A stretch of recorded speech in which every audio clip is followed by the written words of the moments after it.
I'll say the first thing is to fully submerge yourself into the music. I don't put myself in the way in the sense of I'm not thinking about how I can kill the gig and how I can just make it about me. Of course, the goal is to definitely add to the music, but it's more so just about when you really understand that you're here to support the artist and to give the crowd just a show. That's how it comes. So some music is chill, some music is more high tense. So it's just about just knowing what kind of music you're playing and just fully submerging yourself. Yeah, so I've been playing Vic Firth pretty much all my life. Most of my favorite drummers were playing Vic Firth, Aaron Spears, Dennis Chambers, my brother Jermaine Poindexter. So I went from 5A to X5A. I played Dennis Chambers sticks, HD4s, SD4s. Then pretty much one of my guys started buying up all of the X5A in our city. So I switched to X55A about 2014. And I've been playing that since. And for me, I love the way it feels. Vic Firth has a lacquer on the stick, so my hands sweat. So it just makes it a little easier for me to just keep a hold to the stick. So my favorite go-to for sure.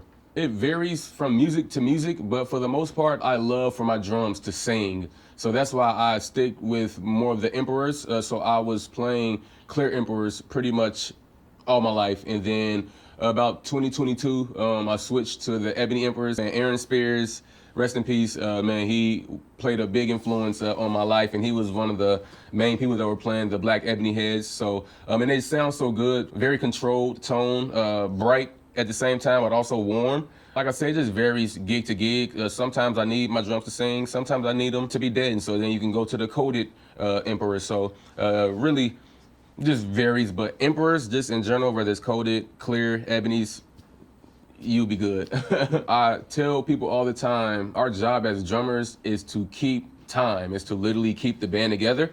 So many people, especially with the social networks these days, so many people very excited to just chop and play fills. But I've learned the right timing is everything. So when you are rock steady, just for 8 bars or 16 bars, then you just do that one fill or that one chop, maybe into the first hook or into the second verse.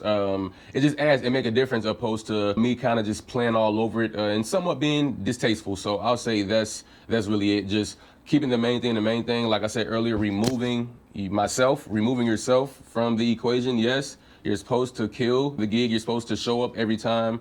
But it's the thing of you have to keep it in the back of your head that you aren't really here for yourself, you know what I mean? And especially what I do. I pretty much back up artists and musicians, whether it's saxophones or singers, whatever it is. So I learned that at a very young age, that being solid really is the key to working, and then being able to open up and do fills. That's how you keep working, because some gigs require more and some gigs don't. So if you have both in the arsenal and know how to use it the right way, you will always work.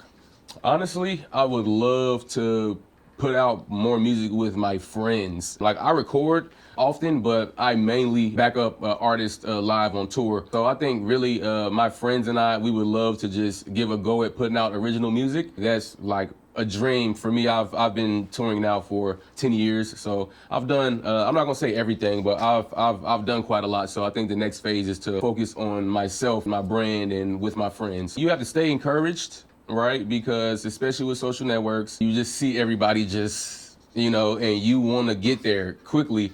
But it truly takes time. I started playing drums at the age of 2 years old, literally. So I wasn't always like this and, all the chops in the hands. I really worked my way up. I studied. I sat under my favorite drummers, my big brother, Jermaine Poindexter. He's my favorite drummer, him and Calvin Rogers, and Aaron Spears, rest in peace. Those three. Man, I have to go. Varro Johnson. I have a list, but yeah. Those guys I grew up watching them in person back home in Chicago. So I believe that's it. Maranging Salamat, JB Music.